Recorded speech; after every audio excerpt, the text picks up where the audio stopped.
government shutdown has affected millions of Americans, whether directly or indirectly, including thousands of families in our area who rely on the low-income nutrition program known as SNAP. Gina Jordan is joined by WFSU reporter Tom Flanigan, as well as a co-founder of a local food pantry, to discuss how the region is handling growing concerns surrounding access to food. Let's see, Tom, what is the current status of SNAP? You talk about a moving target, Gina. I think we have one here.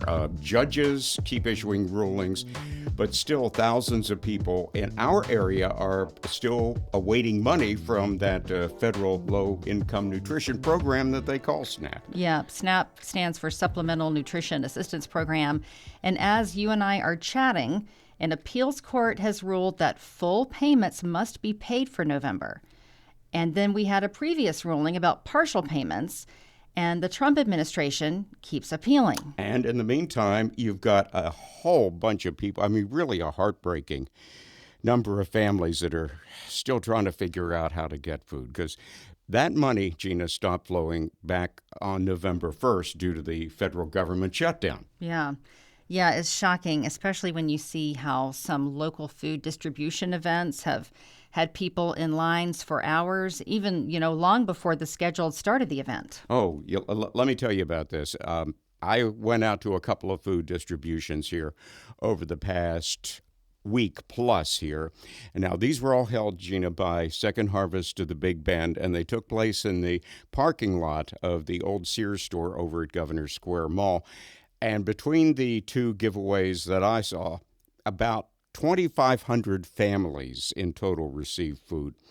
These are mainly drive-through lines, and it kind of looked like the way people line up to get into Epcot Center in Central Florida in the morning here.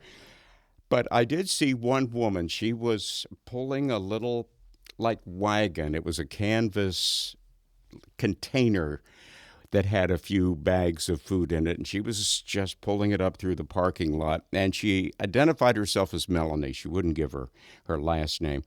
And she walked there for a long time to pick up her food, and she said she was really lucky she was able to get that food. They ran out, but they were able to give us a little something for people who walk. I walked an hour here. I just moved here. It is rough, yeah, with the SNAP benefits being cut off. We're hungry. How long will this get you through, do you think? A couple days. Yeah, we got a loaf of bread and some lettuce and apples. And it's like some muffin mix and macaroni. They said people have been waiting here in their cars since before noon, so they give priority to cars. Melanie, as she said, walked an hour to get whatever that she could get. And that event was really supposed to start at 4 in the afternoon, Gina, but it was so packed, as she indicated, they started giving out food early. And they had to turn people away by the time the event was supposed to start. Wow, that is crazy to think about. And Tom, you were there. It sounds like some folks really are desperate. Oh, yeah. And you talked to the organizers from Second Harvest, and they said the big thing that they're hearing is just people are terrified here. So I stopped by the first of these about a week and a half ago, I think it was, at Governor Square. And we should note here, too, that Second Harvest is the North Florida Food Bank. It's part of the Feeding America program that's nationwide. It serves 16 counties in our region. And Second Harvest CEO Monique Ellsworth has, as you can imagine, been really, really busy. I was able to kind of stop her for a moment and chat with her about the situation during that first event, which was supposed to start at 7 o'clock in the morning. Oh, this line started, the first person got in line at 9:45 last night, a mom with several children, and they slept in their car overnight. And actually, we set up the parking lot, and we left a little bit before 11 p.m., and there were already 4 cars in line before midnight. What we've heard today has been nothing but fear from people in our community. A lot of gratitude for what's happening here, but fear for the future. Yeah, no kidding. So what do? You got 1,500 potential recipients here today if the line stays the way it is. Then what? Well, and I mean, before Thanksgiving, I think probably Second Harvest, along with the rest of the nation, is learning how complex it is for something like SNAPs to be turned off. And the long tail of how to actually get those funds flowing again. We're just going to be learning alongside of everybody else, like what that actually means for the recipients and whether or not something like this will be needed again before those funds actually reach people's EBT cards. And that was a prescient statement for sure, because indeed another distribution had to happen a few days after that. And these events, Gina, are in addition to other food distributions that are going on around town now. Yeah, that really struck me about the mom and her children sleeping in their car just to make sure they were able to get a box of food. Like, that just shows you how terrible the need is right now. Yeah, it has really gotten to that point where I think people just are so unsure about what is going to happen next that they feel they don't have any alternative. If something is available, they're just going to line up and see if they can obtain some sort of, I guess, insurance, we could call it, against hunger. Yeah. So we know that Second Harvest does tremendous work. They do a ton of work around the Big Bend, especially given the rural nature of some of our counties. And Second Harvest has doled out food to various groups as well, who, those groups then get food to those who need it. Where does Second Harvest get the food? That comes from a number of sources. They have had a partnership with, I know, Publix for quite some time, and that is not disposable food that otherwise would wind up in a dumpster. This is perhaps just towards the end of its shelf life, but its actual consumable life goes well beyond that. There was government food at one time. That has become a very uncertain source of nutrition at this point, too. Anything involving the federal government. And they also have some other private sources that they can leverage. Like $1 can buy enough food to cover one meal for a family of four. I know they can leverage that kind of multiplying factor when they do that. But the other thing they need, Gina, perhaps more than anything, although cash is always the right size and the right color, volunteers for these food distributions, and also on Entropod Boulevard out by the Tallahassee International Airport. They do need people to help put together those stocks of food as they come in, break them into ways to get it more efficiently to people. And so that's something. If you're with a civic group or an organization and you want to do some good in the community, give Second Harvest to the Big Bend a call. They will tell you what they need, and you can jump right on it. Yeah, I've been to Second Harvest. I know you have as well. It's this huge warehouse. It's on Capitol Circle Southwest, again, not far from the airport. And they have this 41,000 square foot warehouse. And that particular day, and it's been a while since I've been there, but they had food from floor to ceiling. And there were some volunteers trying to sort it. And also, it's important to note that a lot of what they do involves small groups, like small food pantries and partner agencies. So Second Harvest has a list of those agencies on their website, but they will send food to those groups to help people in various locations in the community. And as you indicated, Gina, because of the fact this is a regional food bank, out in the more rural counties that surround Leon, for Tallahassee, the need is in some cases far more desperate than even what we're seeing here in the urban area. Yeah.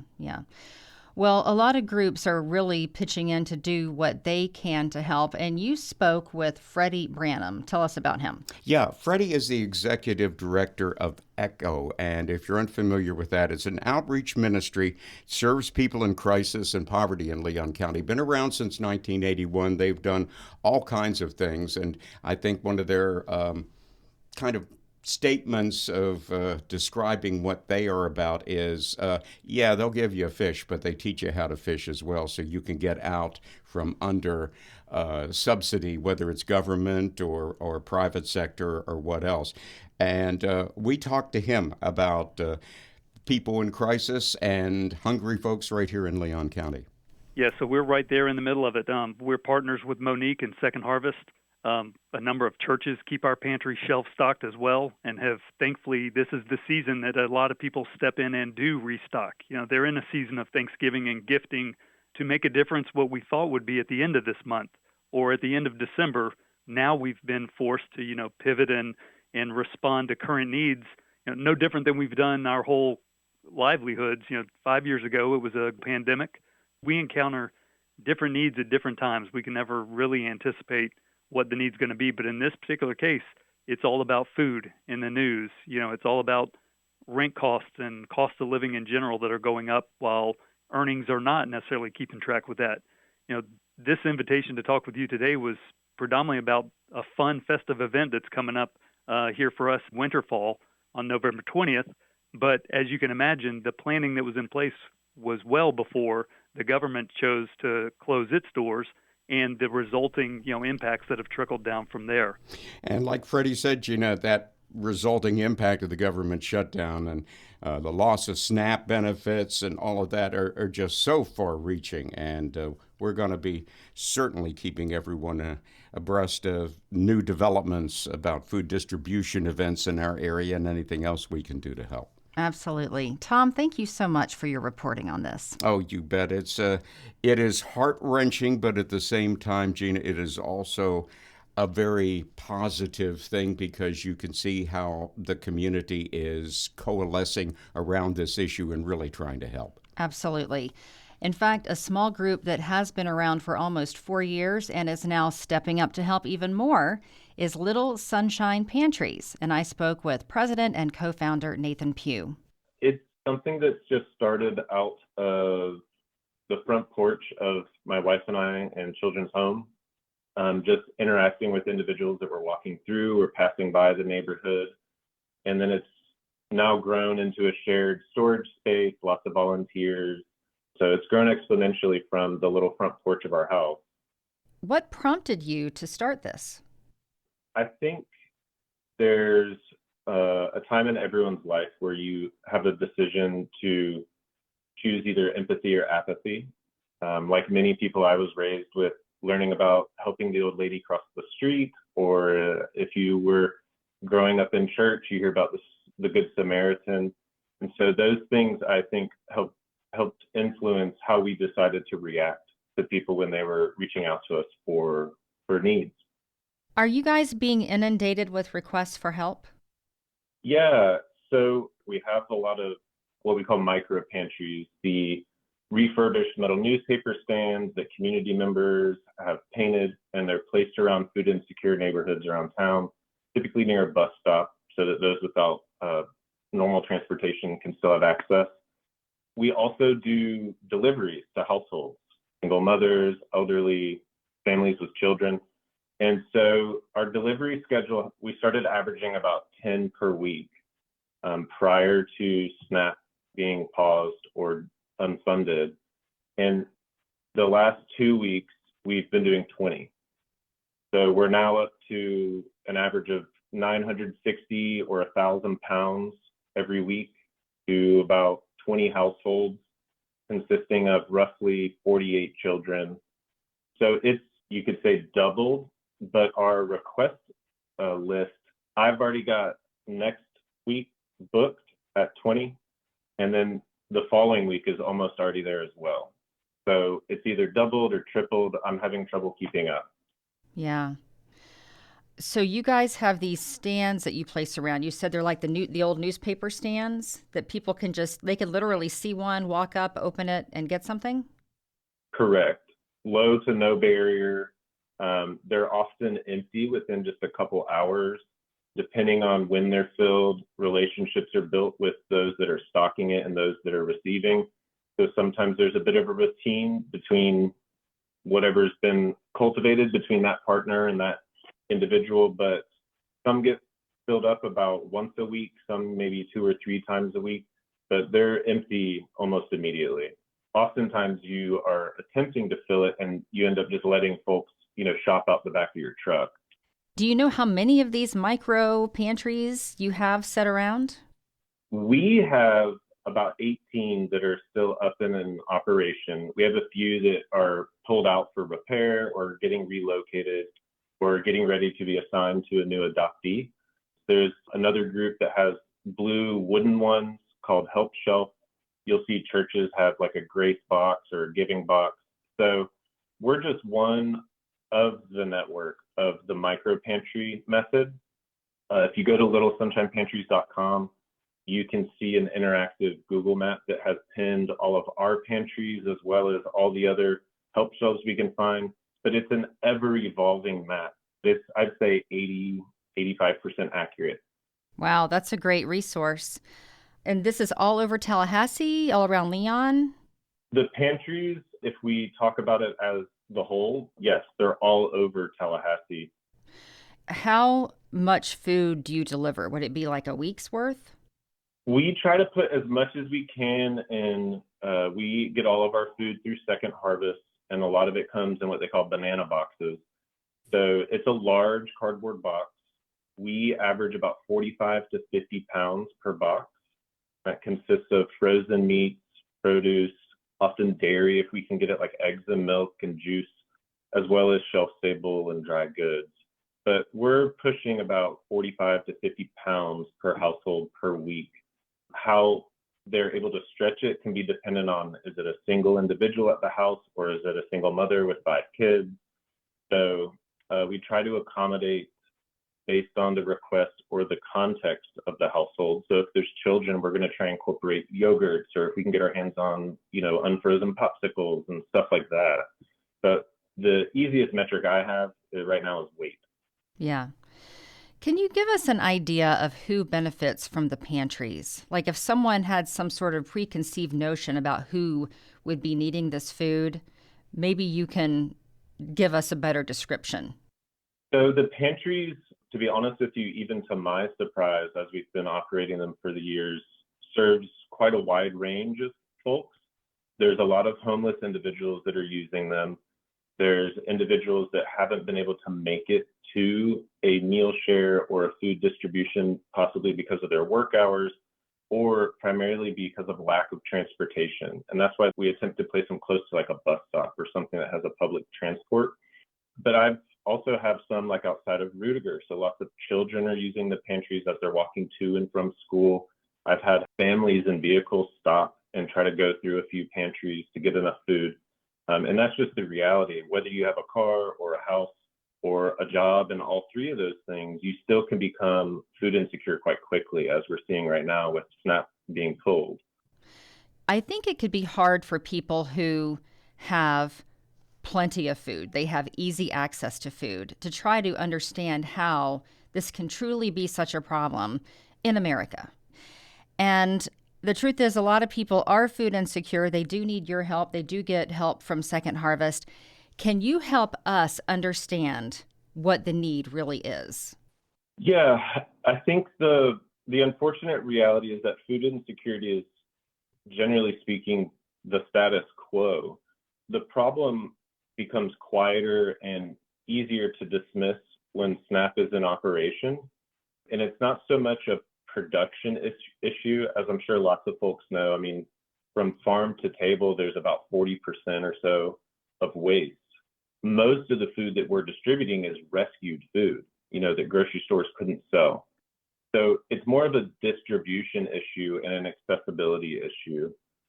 I don't see a moral justification to suggest that some people deserve get their food from a random box that we've placed or at a food distribution in a parking lot and receive a box of food in which they did not choose or know what's in it and know how useful it's actually going to be, while I'm walking on waxed floors in a grocery store with more choices than I know what to do with. The ultimate barrier is the cost of goods. You have working folks that are having to decide, do I pay my light bill? Do I pay for this medicine, or should I get more food? And so they're playing this balancing act every week, every month. It's a wages issue. It's a poverty issue. People aren't making enough money to keep up with the vehicle they need for their job, to pay their rent or their utilities on their housing, as well as be able to afford the food and all the other things that come with living. You guys get your food from Second Harvest for the most part. Are there other ways that people can help you? Or if anyone listening, they want to know how they can help, what's the best way they can do that? Right now, Second Harvest is our primary source of food, but we do have an Amazon wish list on the website in which people can shop a wish list we've created that includes dry good foods and other options, as well as toiletries and other like travel size hygiene products that are always in high demand. Obviously, we take financial donations. We do have to purchase food from Second Harvest. So we're always in need of financing to make sure that we can consistently make those purchases and then thus have consistent distributions. Yeah, I didn't realize that that was a case where you have to buy the food from Second Harvest.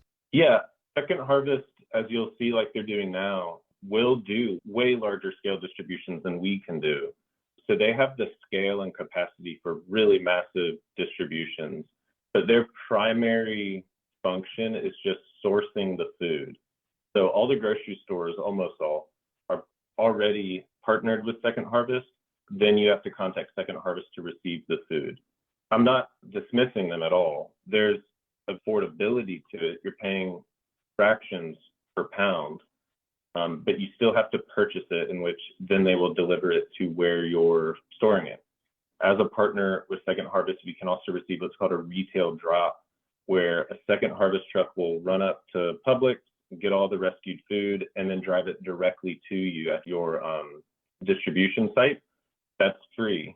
But they also have a huge warehouse that stores a lot of this food and packs it. So there you're looking at an online menu and making purchases. It's a mixture of rescued food as well as they have some wholesale items on there. Okay, thanks for explaining that. You and your wife started this, and you said you have kids? Yeah, we have 4 kids. What do you tell them about the work that you do here? Thankfully, they enjoy it. They like riding around and filling pantries with us. They enjoy going to our weekly packing and getting the delivery drivers all set up. Part of it's just letting them know that there's nobody that doesn't deserve to eat, especially those that are trying and still don't have access. But we're just hoping that they can see everybody as deserving of food and well-being. Well, Nathan, thank you for what you and your family do. Is there anything you'd like to leave us with? We really need to keep the support behind it. Our broader ultimate goal is that we could convert our storage into a walkable, shoppable, choice-centered shopping experience for those that are looking for food as well. So it's a long-term goal, and it's going to take a lot of capital. So if anyone listening is quite interested, we recommend they reach out to us in email. We can all get together and work towards that goal. Well, best of luck to you, Nathan Pugh with Little Sunshine Pantries. We appreciate you. Thank you. Thanks for having me.